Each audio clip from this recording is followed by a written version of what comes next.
people, Disney touches things and just make money out of it. I mean, if they ain't buying up other people's properties, move your ass out the way, Lucas. Shit, you fucking this up. Let us take this right now. Marvel, you doing good, but let us do this shit better for you. Right. What you mean? How you gonna do it? People, let me tell you, we are the company that takes our old shit rides. We take rides and make money out of them. That old ride, the Pirates of the Caribbean, where it's just fucking mannequins doing this shit. Yo ho, a pirate's life for me. I hate that ride. $1 billion blockbusters. 4 blockbusters. $1 billion. $1 billion. What you still doing? Get on out of here. I need this microphone. Well, I'll bring you back. I forgot you were here. Oh, man. I'll bring him back. I need this mic right here. Rides that, lame ass animatronics, make billions of dollars out of them. And now they're taking another one. Tomorrowland. Have you ever been to Disneyland or Disney World? That's their future world. And now that Disney is considered to have that kind of Midas touch and they can make something out of nothing and get everything from it, they're saying, we can draw some big names. George Clooney, Brad Bird. Brad Bird just did that Mission Impossible, gave us the Iron Giant. Well, and Clooney is just Clooney. Shit, you got those two talents in there? Strap me into this ride and let me go. I'm ready. Don't forget House. Do it. Okay, what about it? Anyway, look, you here. Man, don't forget House. I already did. Anyway. Newton? It's not mine. What's not yours? Not mine. Never. Oh shit! Fuck! And that LSD just kicked in. What the fuck happened? I know. Give me some of that. Yeah. And the guy behind the counter is like, "Girl, you still in jail? Yeah. You still in the precinct? Don't you know better?" Now, as you can see right here, we have Britt Robertson. She is Casey Newton. Now, she's a bright girl who wants to follow in the footsteps of her brilliant father. She might, however, unbeknownst to her, Tim McGraw. Yeah, Tim McGraw he's a space engineer. yeah, yeah. He can't even say NASA. He's like, I work in NASCAR. NASA.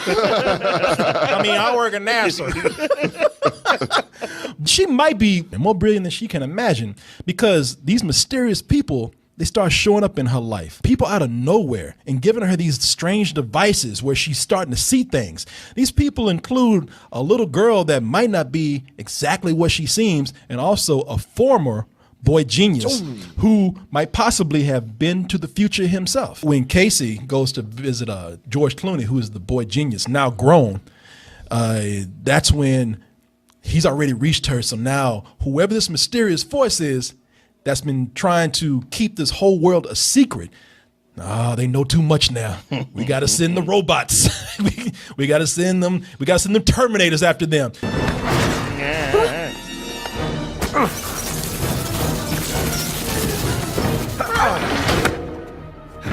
Yeah. Wait. I was looking at this. Who does that dude look like right there? Shocker. The dude right here. Don't he look like that dude we were talking about last night, that reporter?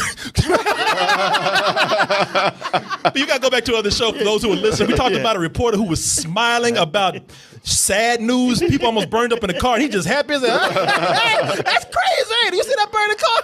And that dude looked just like this robot getting shot right here. Wow, he does. Yeah, even that shit's funny too.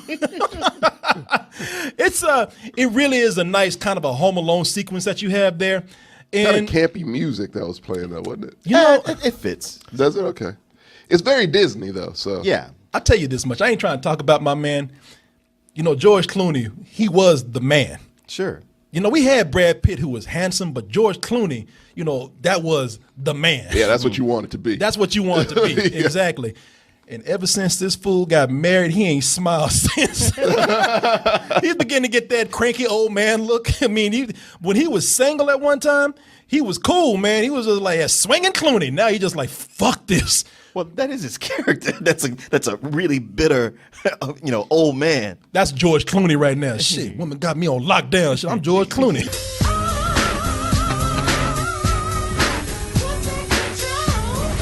Also, you got to keep in mind, You know, now that George Clooney's over 50 and now that he's married, he can't fuck them co-stars like he used to. Yeah, that's true. You know, he was like, man, there was a time I used to have sex with all my co-stars. Now they won't let me do nothing no more. What co-star would he have had sex with in here?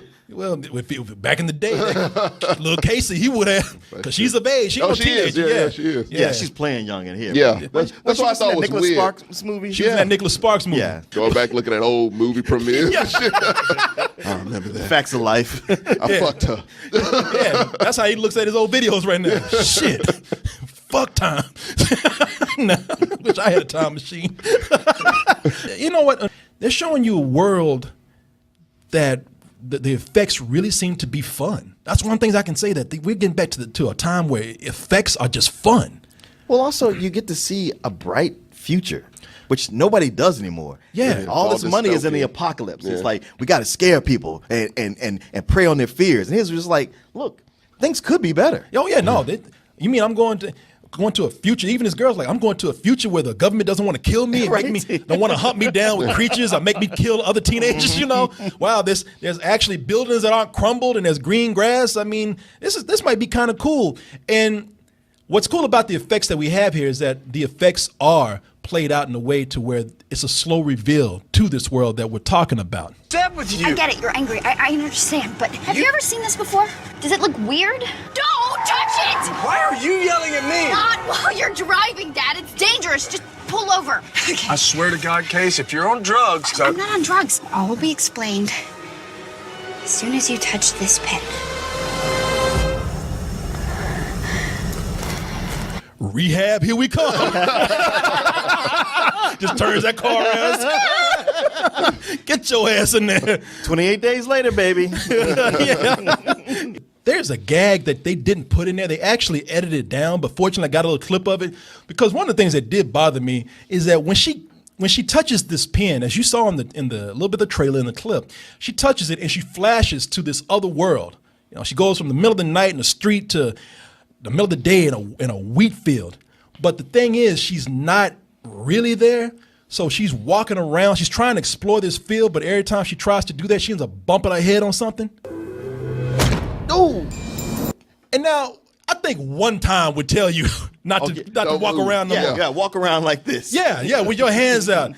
For this girl to be so brilliant, she is dumb as shit. She goes home and still trying to walk around without her arms down, trying to walk that wheat field. That's one point. She's boom, Yep, goes down the staircase. I'm like, girl, you about to bump, you about to break your neck. She looked like a fucking stoner. Like, Yeah. I hang out with chicks that look like that. Actually, she look like you a little bit, Tommy. Shit, I'm so fucked up right now. I was like, damn, when you gonna learn? That dude in the corner look like, hey, give me some. Yeah. You look like, yeah, I show you that shit. Kicking in now, ain't it? This is amazing, this world that they've created. These special effects, they're appealing to the child in me. But it gets to a point where they start to like go on and on when you've soaked it in. You've got it, man.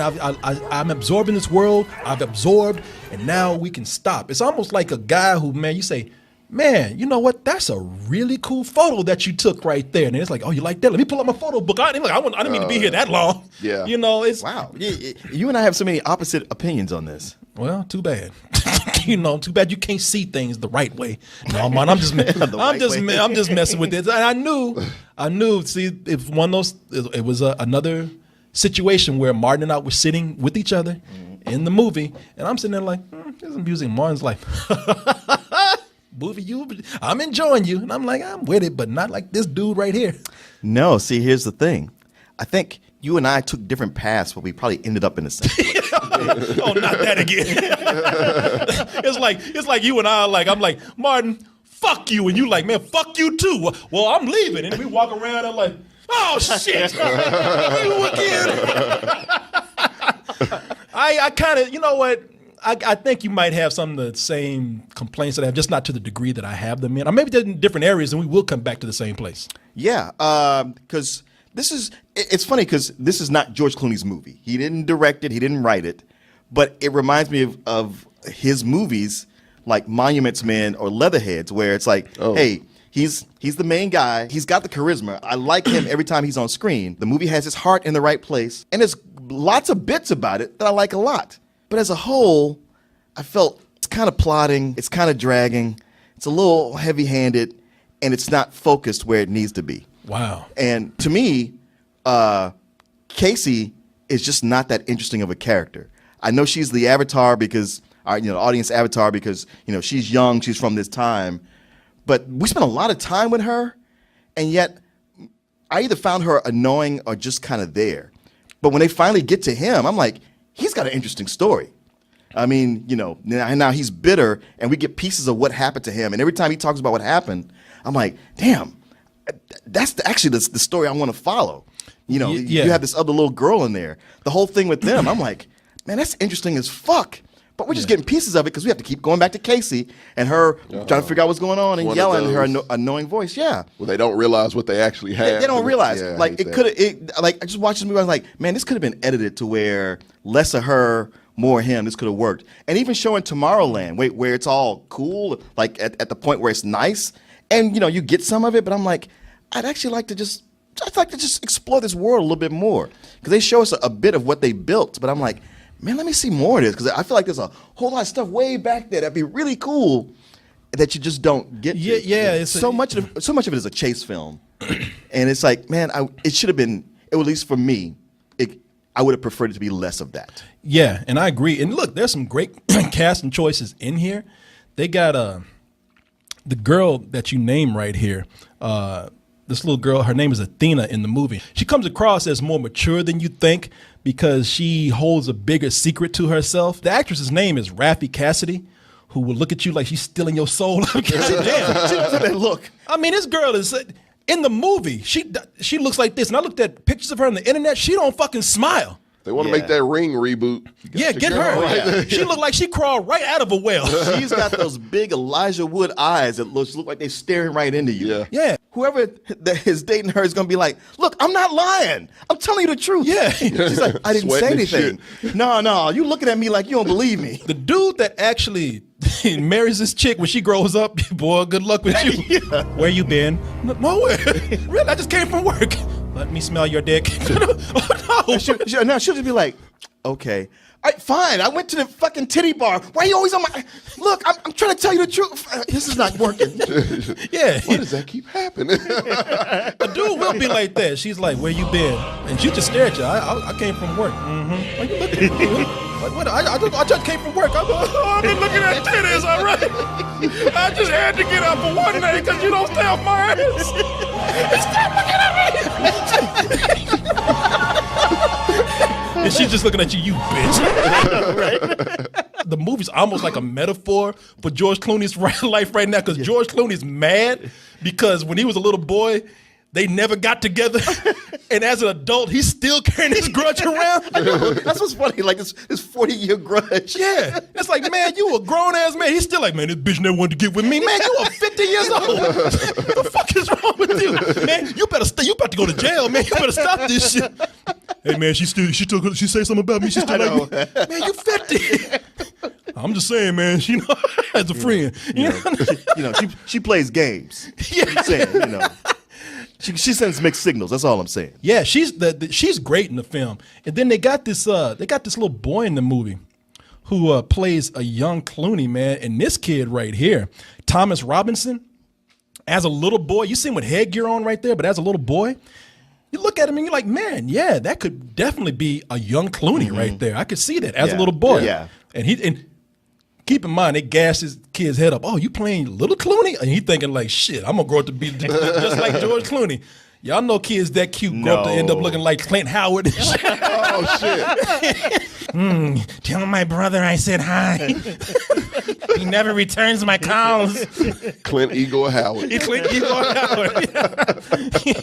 Tell my brother I love him. No. If I'm complaining, it's because this movie had a lot going for it and it didn't really meet those expectations, or it didn't really meet what its potential was. Mm-hmm. At 2 hours and 10 minutes, I will praise this movie on me not being able to feel that.